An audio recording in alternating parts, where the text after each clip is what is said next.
الحمد لله وكفى والصلاة والسلام على من لا نبي بعده أما بعد فأعوذ بالله من الشيطان الرجيم بسم الله الرحمن الرحيم وبالوالدين إحسانا صدق الله العظيم وصدق رسوله النبي الكريم ونحن على ذلك لمن الشاهدين والشاكرين والحمد لله رب العالمين رب اشرح لي صدري ويسر لي أمري واحلل عقدة من لساني يفقهوا قولي رب زدني علما رب زدني عملا سبحانك لا علم لنا إلا ما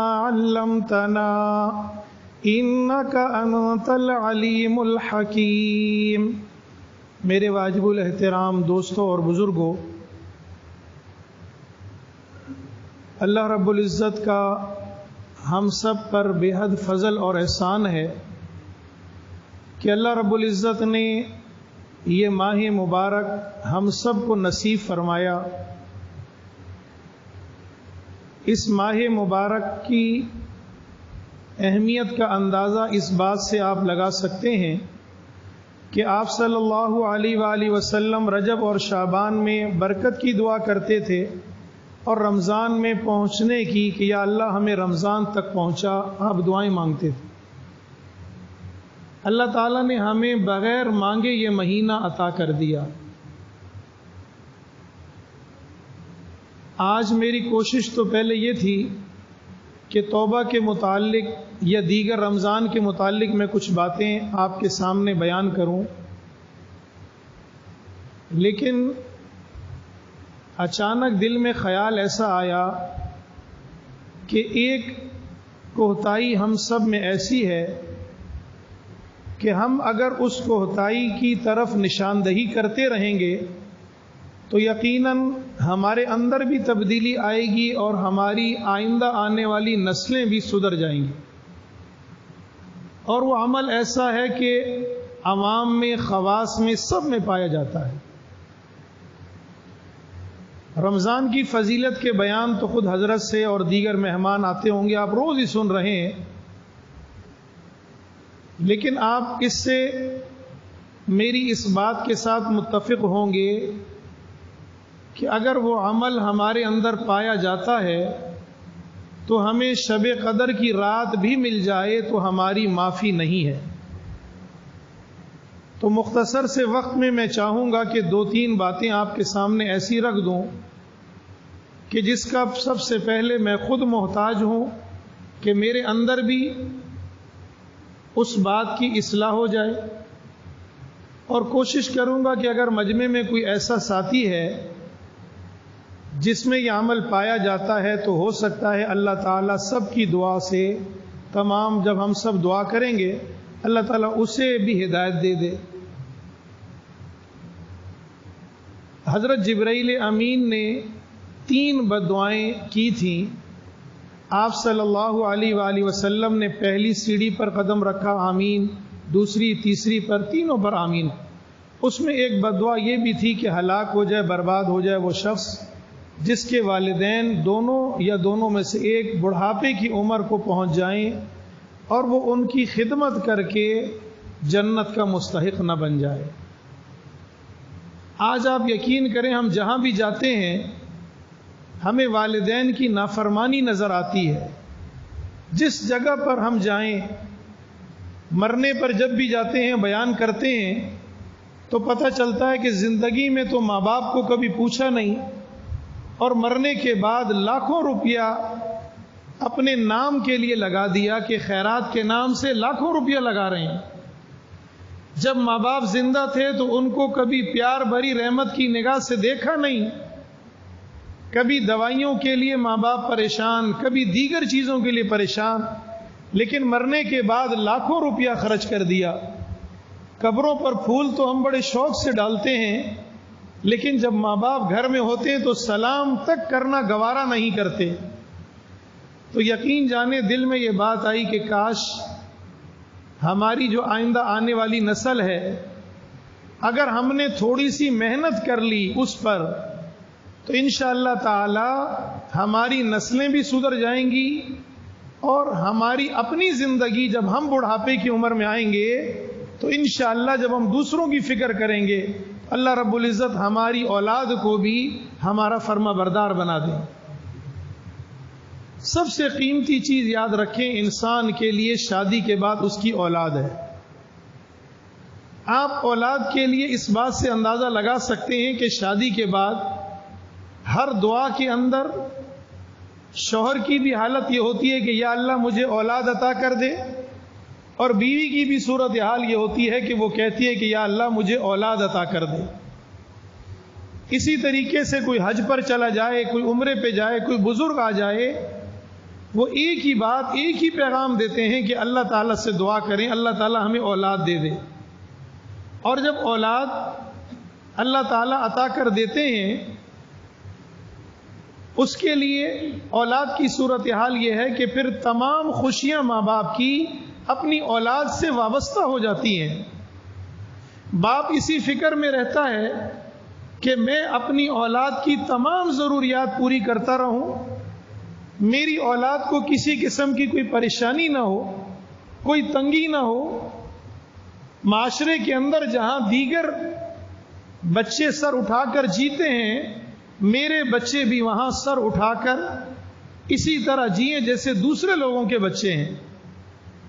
باپ اگر غریب بھی ہے تو اس کی کوشش یہ ہوتی ہے کہ میں کچھ نہ کچھ کر کے اوور ٹائم لگا لوں، کچھ کر لوں، لیکن میں اپنی اولاد کو کسی سے پیچھے نہیں رہنے دوں گا۔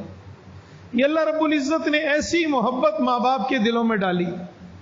پھر جب یہ اولاد آہستہ آہستہ پروان چڑھتی ہے، اس کی خواہشات بڑھتی رہتی ہیں، ماں باپ اپنے اوپر تکلیفیں لاتے رہتے ہیں، اور جب تکلیفیں سہتے سہتے ایک دن اولاد جوان ہو جائے تو جوانی کے بعد اب صورتحال یہ ہے کہ اولاد اب جوان ہو رہی ہے اور ماں باپ بڑھاپے کی طرف جا رہے ہیں۔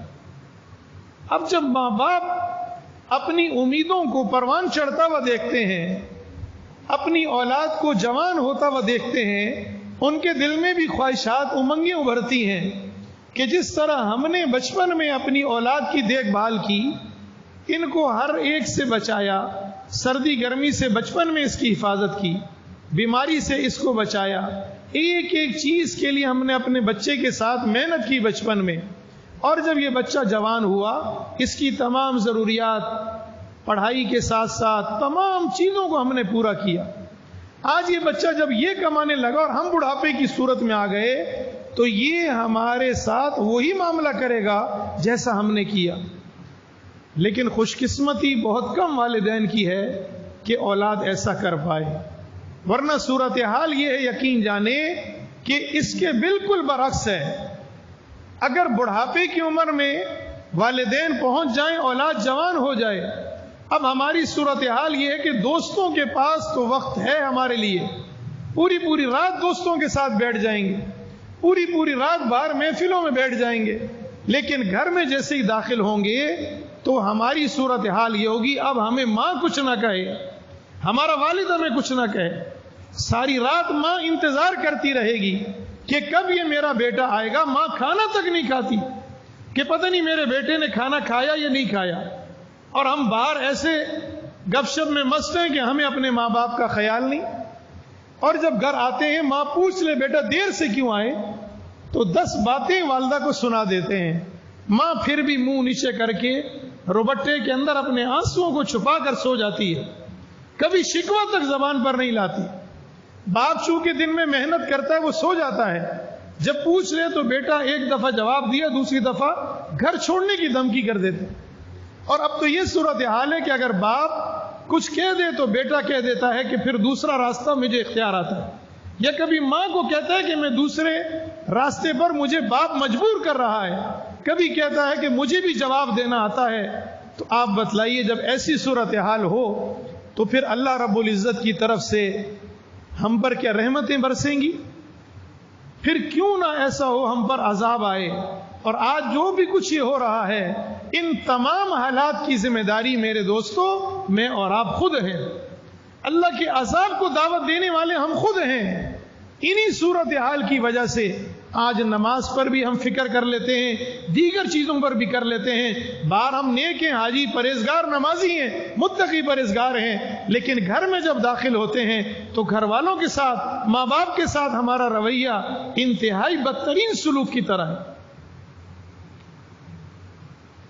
ایک صحابی رسول ہیں، ان کے بارے میں کئی مرتبہ آپ نے واقعہ سنا ہوگا کہ آخری وقت میں جان نہیں نکل رہی۔ اب کیوں نہیں نکل رہی؟ آپ صلی اللہ علیہ وسلم کے پاس جب خبر پہنچی، آپ صلی اللہ علیہ وسلم خود تشریف لے آئے۔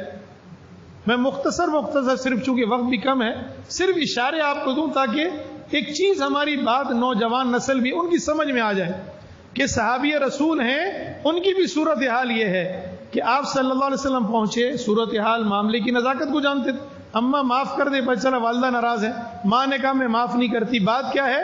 شاید آپ صلی اللہ علیہ وسلم سمجھے کہ کوئی دین کا مسئلہ ہے۔ کہا دین کی کوئی شکایت نہیں، دن کا روزے دار ہے، رات کا شبے دار ہے، لیکن جب مجھ سے بات کرتا ہے تو میرا کلیجہ چیر دیتا ہے۔ ایک ہی بات ہے، آخری وقت میں جان نہیں نکل رہی۔ آپ صلی اللہ علیہ وسلم نے فرمایا بلال لکڑیاں اکٹھی کرو۔ اب اماں نے پوچھا بھی کیا مسئلہ ہے؟ کہا اماں تو نے معاف نہیں کیا تو اللہ تعالیٰ جہنم کی آگ میں اس کو جلائیں گے، میں نے اگر جلا دیا تو اللہ تعالیٰ معاف کر دیں گے۔ جب ماں کو یہ پتہ چلا تو ماں کی ممتا جوش میں آ گئی۔ ماں دیکھیں پہلے سخت تھی، لیکن جب ماں کو پتہ چلا میرا بیٹا جا رہا ہے، تکلیف کے اندر ہے، ماں نے اپنی تکلیف کو بھلا دیا۔ ماں نے کیا کہا؟ کیا 9 مہینے میں نے اس لیے پیٹ میں رکھا تھا، کیا اس لیے پال پوس کر جوان کیا کہ میرے سامنے تم میرے لخت جگر کو آگ میں ڈالو؟ میں ہرگز ایسا نہیں ہونے دوں گی۔ آپ صلی اللہ علیہ وسلم نے فرمایا اماں اگر ایسا نہیں کرتی تو معاف کر دے۔ ماں نے کہا میں نے معاف کیا۔ وہاں زبان پر فوراً جاری ہو گیا لا الہ الا اللہ محمد رسول اللہ، جان نکل گئی۔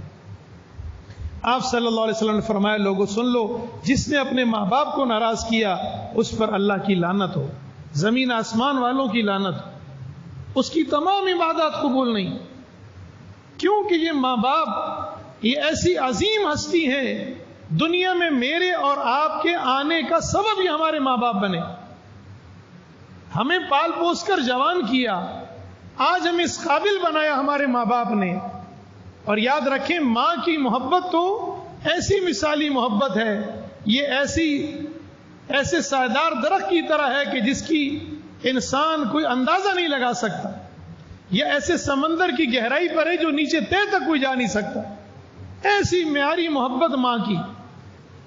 اور یہاں میں ایک اور چیز اکثر کہتا ہوں کہ اس میں کوئی شک نہیں کہ ماں کی محبت بہت زیادہ ہے، لیکن باپ یاد رکھیں گھر کا سربراہ ہے۔ باپ کی مثال اس سایہ دار درخت کی طرح ہے جو خود تو دھوپ میں جلتا ہے لیکن اپنے نیچے بیٹھنے والوں کو سایہ فراہم کرتا ہے۔ آج ہم نے باپ کی سختی تو دیکھی، جتنے نوجوان بچے ہیں ہر ایک کی زبان پر یہ کہ میرا والد سخت ہے، میرا والد روک ٹوک کرتا ہے، میرا والد میری خواہشات کا دشمن ہے۔ ایسی بات نہیں ہے میرے عزیزو، ہم نے باپ کے 4 الفاظ تو دیکھ لیے کہ باپ نے سختی کی، یہاں نہیں بیٹھو، وہاں نہیں جاؤ، نماز پڑھا کرو، یہی سختی ہے باپ کی۔ لیکن ہم نے رات کو تنہائی کے اندر تہجد کی نماز کے بعد باپ کے وہ آنسو نہیں دیکھے جو اللہ رب العزت کے سامنے اس نے بہائے، وہ کلمات نہیں سنے کہ جو رات کی تنہائی میں ہاتھ پھیلا کر دن کا تھکا ہارا باپ رات کو مصلی پر بیٹھ کر اپنی اولاد کے لیے بھیک مانگ رہا ہے کہ یا اللہ میری اولاد کو تکلیفوں سے بچانا، یا اللہ میری اولاد کو کوئی دکھ نہ دینا۔ بظاہر وہ سخت ہے لیکن موم سے بھی زیادہ اس کا دل نرم ہے اولاد کے لیے۔ دن میں تو وہ ظاہری سختی کرتا ہے اپنی اولاد کو بچانے کے لیے کہ کہیں میری اولاد غلط راستے پر نہ چلی جائے، اس لیے ظاہری طور پر وہ ایک لبادہ سختی کا اڑتا ہے، لیکن دل کی حالت یہ ہے کہ تنہائی میں بیٹھ کر روتا ہے۔ جب بھی کسی مجلس میں جائے اپنی اولاد کے لیے دعائیں کرواتا ہے کہ آپ دعا کریں حضرت، کسی بھی بزرگ کے پاس جائے، اور اگر حرم کا سفر مل جائے وہاں رو رو کر اللہ کے سامنے مانگتا ہے یا اللہ میری اولاد کو سیدھے راستے پر چلا دے۔ آخر یہ محبت اور ہمارا سلوک بالکل برعکس. تو جب ایسی صورتحال ہے تو پھر اللہ کی طرف سے سختی کیوں نہیں آئے گی؟ پھر وہ ماں جو ہمیں بچپن سے لے کر اس مقام تک پہنچاتی ہے، ہمارے عیبوں پر پردہ ڈالتی ہے، دنیا میں سب کہہ سکتے ہیں کہ اس میں برائی ہے، ماں اپنی اولاد کی برائی کبھی نہیں سن سکتی. پوری دنیا کہہ رہی ہے کہ اماں تیرا بیٹا چور ہے، ماں کہتی ہے میرا بیٹا چور نہیں، میرا بیٹا چور نہیں، ہو ہی نہیں سکتا، اس میں خامی ہے نہیں، وہ جتنا بھی برا ہے لیکن پھر بھی میرا بیٹا ہے. ماں اپنی اولاد کی برائی نہیں سن سکتی. یاد رکھیں، آج میں اور آپ جس معاشرے میں ہیں، ہم نے ابتدا سے اگر ہزاروں قصے ماں باپ کے ہیں، اور جن لوگوں نے اپنے ماں باپ کی قدر کی، اللہ نے دنیا کے اندر بھی ان کو عزتوں سے نوازا. حضرت اویس قرنی کا کتنا مشہور واقعہ ہے. ماں کی محبت میں، ماں کی خدمت کی وجہ سے سرکار دو عالم صلی اللہ علیہ وسلم کی زیارت نہیں کی. آپ صلی اللہ علیہ وسلم نے حضرت عمر سے فرمایا کہ آپ کے دور میں ایک شخص آئے گا، یہ علامت ہوں گی، اس سے دعا کرانا، کیونکہ وہ ماں کا فرماندار. آپ جب حضرت علی کو لے کر وہاں گئے تو کیا کہا؟ دعا کریں. جب تعارف کرایا وہ حیران، امیر المومنین آپ کہا، آپ صلی اللہ علیہ وسلم ہمیں حکم دیا. یعنی ماں کی خدمت نے ان کو یہ مقام عطا کر دیا. آج ہماری مائیں میرے دوستو گھروں میں ہمارے انتظار میں ہیں. کتنے ایسے گھرانے ہیں جن کے اندر یہی کیفیت پائی جاتی ہے. آج ہم کہتے ہیں ہمارے حالات، اپنی زندگی صحیح نہیں ہو رہی، میرے گھر میں پریشانی ہے، مصیبتیں ہیں. پورا ہمارا ملک آج آپ دیکھ لیں کس کیفیت سے دوچار ہو رہا ہے. یہ اللہ رب العزت نے ہمیں تحفے میں دیا تھا نا. رمضان المبارک میں پاکستان ملا، آج بھی رمضان ہی ہے. انشاءاللہ دعا میں اپنے ملک کے لیے بھی دعا کریں گے کہ ہمارے ملک کو یا اللہ غیروں سے بچا لے. یہ تیرا دیا ہوا تحفہ ہے، ہمیں اس کی قدردانی دے دے. یہ ہم سے چھنتا چلا جا رہا ہے نہ قدری کی وجہ سے. میرے عزیزو، آج یہ والدین کی نافرمانی اتنی عام ہو گئی ہے، اس کی وجہ سے جگہ جگہ پریشانیاں ہیں، ہمارے سیدھے کام بھی الٹے ہو رہے ہیں. آپ صلی اللہ علیہ وآلہ وسلم جب کسی کی بھی کوئی ایسی بات سن لیتے ماں باپ کے متعلق، آپ کا چہرہ زرد ہو جاتا تھا. ایک باپ کا مشہور قصہ ہے کہ بیٹے نے باپ کی شکایت کی.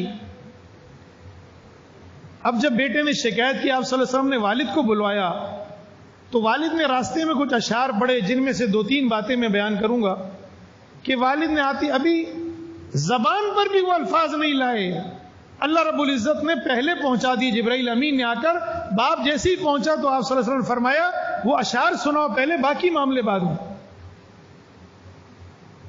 تو اس نے پہلے تو کلمہ پڑھا، پھر چند باتیں کی کہ جس میں ایک یہ، اے بیٹے جب سے تو پیدا ہوا میں نے اور تیری ماں نے اپنے لیے جینا چھوڑ دیا تھا، اب ہماری زندگی کا مقصد تو تیرے لیے جینا شروع کر دیا. میں نے تجھے سردی گرمی خزاں سے باہر ہر موسم میں تیری حفاظت کی، ہر چیز کا، تیری خوشیوں کا خیال کیا، ایک ایک بات کا میں نے خیال کیا.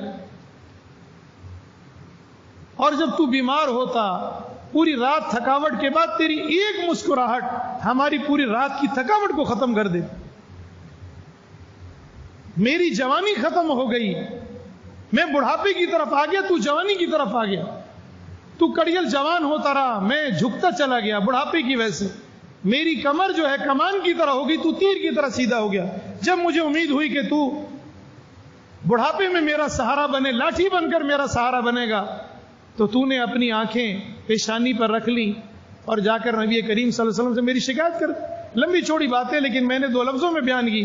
آپ صلی اللہ علیہ وسلم نے جب یہ باتیں سنی آنکھوں سے آنسو آ گئے. آپ نے فرمایا، اس کو اٹھا دیا اور کہا بیٹے کو ہٹا دیا. تو باپ سے جب دیکھا صورتحال تو آپ نے فرمایا بیٹے کی طرف اشارہ کر کے، انت و مالک لابیک، تو بھی اور تیرا مال یہ سب تیرے باپ کا ہے.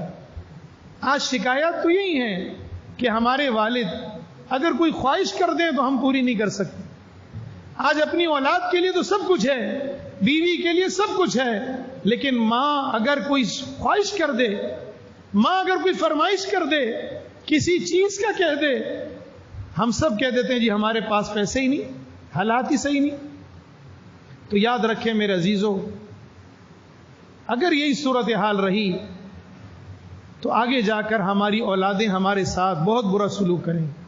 ماں باپ کی نافرمانی ایسی ہے کہ یقین جانے انسان یہ سمجھتا ہے کہ شاید میں کر کے بھول گیا، ایسا نہیں ہے۔ اللہ رب العزت دنیا کے اندر دکھلا دیتے ہیں، ماں باپ کا نافرمان دنیا کے اندر ذلیل ہوتا ہے۔ بہرحال وقت بہت کم ہے، صبح کا وقت ہے۔ اب اگر ہم نے بہت سارے خوش قسمت تو وہ ہیں دیکھیں جن کے ماں باپ زندہ ہیں، وہ گھر جا کر ان کے قدموں میں پڑ جائیں گے، ان سے معافی مانگ لیں گے، ان کو منا لیں گے، ماں بھی معاف کر دے گی، باپ بھی معاف کر دے گا۔ لیکن وہ کہاں جائیں جن کے ماں باپ اس دنیا میں نہیں ہیں، جو اللہ کے پاس چلے گئے؟ اگر ان کا نام نافرمانوں میں لکھ دیا، یاد رکھیں، تو پھر خسارہ ہی خسارہ ہے۔ لیکن آپ صلی اللہ علیہ وآلہ وسلم نے ہمیں حوصلہ دیا، اگر تمہارا نام نافرمانوں میں بھی ہے تو تم اتنا صدقہ خیرات کرو، اتنی نیکیاں اپنے ماں باپ کے لیے کرو کہ اللہ رب العزت راضی ہو جائے، تمہارے ماں باپ کو جو نافرمانی میں ہے تمہارا نام کاٹ کر فرما برداری میں لکھ دے۔ آج اس پورے مجمع کے اندر میں آپ کے سامنے صرف ایک یہ چیز رکھنا چاہتا ہوں کہ ہم سب کے اکثر کے ماں باپ چلے گئے، اگر دونوں نہیں تو کسی کی والدہ، کسی کا والد آج نہیں ہے، اب ہم ان کے لیے کیا کریں؟ آپ سب خوش قسمت ہیں کہ اللہ رب العزت نے آپ سب کو اس ادارے میں آنے کی توفیق دی۔ یہ مسجد آپ کی مسجد ہے، یہ ادارہ آپ کا ادارہ ہے۔ خوش قسمت ہیں کہ گھر کے قریب مسجد مل گئی، اور ایسی مسجد، ایسا مدرسہ جہاں پر آپ خود دیکھتے ہیں کہ کام کتنا معیاری ہوتا ہے۔ لیکن آپ نے کبھی تنہائی میں بیٹھ کر یہ نہیں سوچا کہ میرا ایک گھر تو مجھ سے چل نہیں رہا، میں ایک گھر کے لیے 2 بچے ہیں، 4 بچے ہیں، میں کتنا پریشان ہوتا ہوں۔ تو کیا یہ اتنے 2000 کے قریب بچے، جس میں 300 کے قریب بچے جو رہائشی ہیں، آخر یہ نظام کیسے چلتا ہوگا؟ اس میں کوئی شک نہیں، یاد رکھیں کہ اللہ رب العزت اس نظام کو چلانے والے ہیں۔ اللہ رب العزت جو چاہیں کر سکتے ہیں، یہ میرے اور آپ کا ایمان ہونا چاہیے۔ لیکن اللہ رب العزت ہی تو ہمیں دیکھ رہے ہیں کہ میرا گھر آپ کے پڑوس میں ہے۔ اپنے گھر کو تو ہم نقش و نگار میں مہارت سے خوبصورت بنا دیتے ہیں، لیکن مسجد کے لیے ہمارے پاس پیسے نہیں۔ مسجد کے لیے ہم کہتے ہیں نیا پنکھا کیوں لگا دیا، یہ دروازے پہ کلر کیوں کر دیا، ہر چیز پر اعتراض۔ ہم چاہتے ہیں کہ ہمارا گھر خوبصورت ہو۔ ابتدا کے اندر صورتحال یہ تھی، حضرت عثمان غنی رضی اللہ تعالیٰ عنہ نے سب سے پہلے مسجد کو مزین کیا، لوگوں نے بڑا اعتراض کیا، انہوں نے اسی بات پر انہوں نے ذاتی پیسہ لگایا۔ کس لیے لگایا؟ سوچ اس وقت سے یہ تھی کہ پہلے گھر کچے ہوا کرتے تھے تو مسجد بھی ایسی تھی، آج کے حساب سے بھی ایسا ہی ہے۔ مسجد پورے علاقے سے خوبصورت ہونی چاہیے، مسجد ایسی ہونی چاہیے کہ پورے علاقے کے لوگ یہ سوچ کر آئیں کہ میرے گھر میں تو پریشانی ہے، تنگی ہے، اللہ کے گھر میں آؤں 10 منٹ کے لیے آؤں تو گھنٹہ بیٹھ کر جاؤں، اللہ کا ذکر کر کے جاؤں، دعائیں کر کے جاؤں، ایسے راحت کے اسباب ہوں۔ تو مسجد میں وہ تمام سہولیات ہونی چاہیے۔ آپ صلی اللہ علیہ وسلم کے دور میں ایک مرتبہ سب سے پہلے چراغ جلایا حضرت تمیم داری نے۔ آپ صلی اللہ علیہ وسلم اتنے خوش ہوئے، کہا میری بیٹی، چونکہ بیٹیاں رخصت ہو چکی تھی، میری بیٹی ہوتی تو میں نکاح کرا دیتا۔ پھر ایک اور صحابی نے نکاح کرا دیا۔ آپ نے کس بات پہ؟ کہ میرے گھر کو کس نے روشن کیا، ایک خوشی کا عالم۔ اور آج میرے اور آپ کی حالت یہ ہے کہ ہمیں یہ احساس ہی نہیں۔ کتنے طالب علم یہاں پڑھتے ہیں، آج میں نے بھی مرنا ہے، آپ نے بھی مرنا ہے۔ آپ یہ بتلائیے، کیا آپ نہیں چاہتے کہ آپ کے مرنے کے بعد آپ کی قبر روشن اور منور ہو جائے؟ کیا آپ نہیں چاہتے کہ آپ کے والدین جو اس دنیا سے اس حال میں گئے جب آپ کو شعور نہیں تھا، جب آپ کے پاس کچھ نہیں تھا، آپ ان کی خدمت نہیں کر سکے، آپ ان سے دعائیں نہیں لے سکے، خدا نخواستہ اگر ان کو کچھ الفاظ برے کہہ دیے ہوں اور باپ دل میں غصہ لے کر چلا گیا، ماں ناراض ہو کر چلی گئی، تو میرا تو آخری ٹھکانہ جہنم بن جائے گا، خدا نخواستہ۔ کیا آپ کو اس کی فکر نہیں؟ اگر فکر ہے تو آج سے یہ عہد کر لیں کہ ایک بچہ حافظ قرآن بنائیں گے. بس ایک بچے کا خرچہ کوئی زیادہ نہیں، معمولی سا خرچہ ہے میرے دوستو. آج ہم سب کچھ کر سکتے ہیں. ابھی دوست آ جائیں، شام کو افطار پارٹی ہے، 2-3-4 ہزار ہم لگا دیتے ہیں. گھومنے جانا ہے 8-10 ہزار لگا دیتے ہیں. عید پر بچوں کے لیے کئی ہزار کے جوڑے لے آتے ہیں. لیکن اللہ کے گھر میں دینے کے لیے کچھ نہیں. جو شخص یہ چاہتا ہے کہ میری آخرت بھی سنور جائے، میرے ماں باپ بھی مجھ سے راضی ہو جائیں، تو میرے عزیزو آج اللہ نے مال بھی دیا ہے، سب کچھ ہے. ایک بچہ حافظ بنا لیں، یقین کر لیں جب تک وہ بچہ قرآن پڑھتا رہے گا، جب تک وہ بچہ پھر آگے پڑھائے گا، عالم بن جائے گا، پتہ نہیں کتنے شاگرد ہوں گے، اس سارے کا ثواب آپ کو ملتا رہے گا. آپ نے بنیاد پہ پیسہ لگا دیا، آپ نے اس کی ابتدائی تعلیم میں حصے دار بن گئے. اور پھر ایسے بچے جو یتیم ہوں، جن کا کوئی نہ ہو. آپ صلی اللہ علیہ وسلم بھی خود یتیم تھے، یتیموں سے بڑی محبت کرتے تھے. آپ نے تو یہاں تک فرمایا کہ کسی یتیم کے سامنے اپنے بچے کو بھی پیار مت کرو، ایسا نہ ہو کہ اس کے دل سے آہ نکلے اور تمہارا بچہ یتیم ہو جائے. آج ہم کیفیت تو دیکھیں نا، اپنے بچوں کے لیے تو سب کچھ ہے، مدرسے کے بچوں کے لیے کچھ نہیں. انشاءاللہ میں آپ سب سے امید کرتا ہوں، میں ایک آپ کو پیغام دے کر جا رہا ہوں. اس بات کو تنہائی میں بیٹھ کر ضرور سوچئے گا کہ ایک بچے کو ہم نے حافظ بنانا ہے. دوسری چیز، اگر ایک عام آدمی ہے، وہ کہتا ہے میں ایسا کوئی کام کروں اس رمضان میں کہ جو میرے لیے ذخیرہ آخرت بن جائے. ایک استاد کی 1 مہینے کی تنخواہ دے دیں بس. آپ کے ذہن میں شاید کوئی 50,000 لاکھ ہوگی، ایسا نہیں ہے.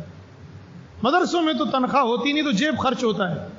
آپ یہ دیکھیں، ایک اگر استاد کی تنخواہ دی، وہ استاد 30 سے 35 بچوں کو پڑھا رہا ہے، جتنوں کو پڑھائے گا اس کا اجر آپ کو ملتا رہے گا.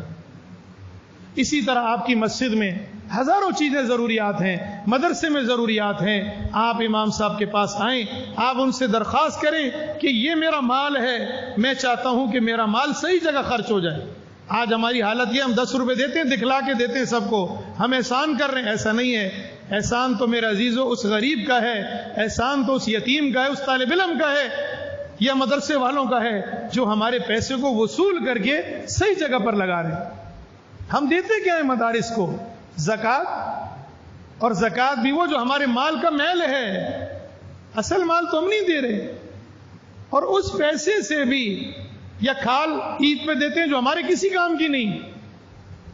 آپ دیکھیے علماء کتنی محنت کرتے ہیں، اس پیسے کو بھی اتنا قیمتی بنا دیتے ہیں کہ اس پیسے کے ذریعے علماء ایسے سے تیار ہوتے ہیں، مدرسے چل رہے ہیں، حفاظ بن رہے ہیں. آپ کو اس پیسے کو بھی قیمتی بنا دیا. تو یاد رکھیں، اگر ہم علماء کے ساتھ وابستہ ہو گئے، مدارس کے ساتھ وابستہ ہو گئے، ہم تو چلے جائیں گے میرے عزیزو.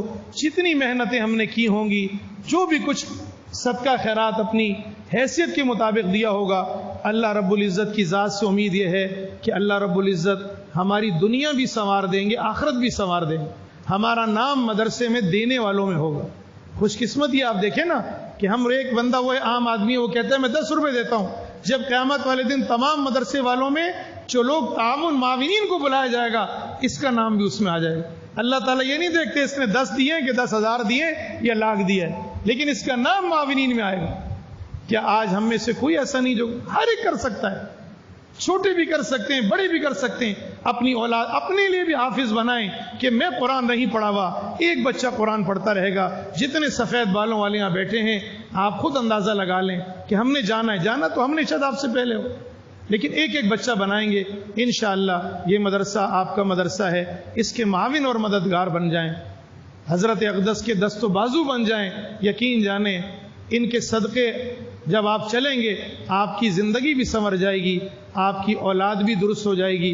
اور ساتھ ساتھ آپ نے خود دیکھا جیسے مدرسے میں ہزاروں ایسے لوگ جو ارد گرد کے ماحول میں تھے، آج الحمدللہ مدرسے کی برکت سے اتنا اچھا قرآن پڑھنے والے. بھی گزشتہ دنوں مسابقہ ہوا، وہ بچے جن کے گھروں میں کبھی قرآن کا تصور نہیں، اللہ نے وہاں پر قرآن کی شمع جلا دی، ہدایت کی ہوائیں وہاں چلا دی.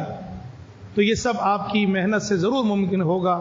اللہ تعالیٰ سے دعا کر لیتے ہیں کہ باری تعالیٰ آج رمضان المبارک کا پہلا عشرہ ہے.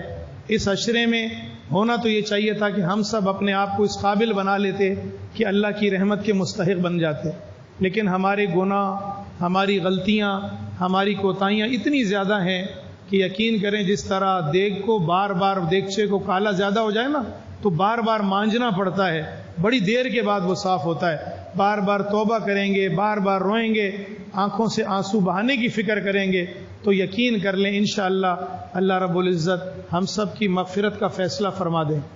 روزانہ افطار کے وقت 60,000 بھی ہے، زیادہ کرتے کرتے ایک روایت میں نے پڑھا 10 لاکھ افراد اللہ تعالیٰ روزانہ مغفرت کرتے ہیں.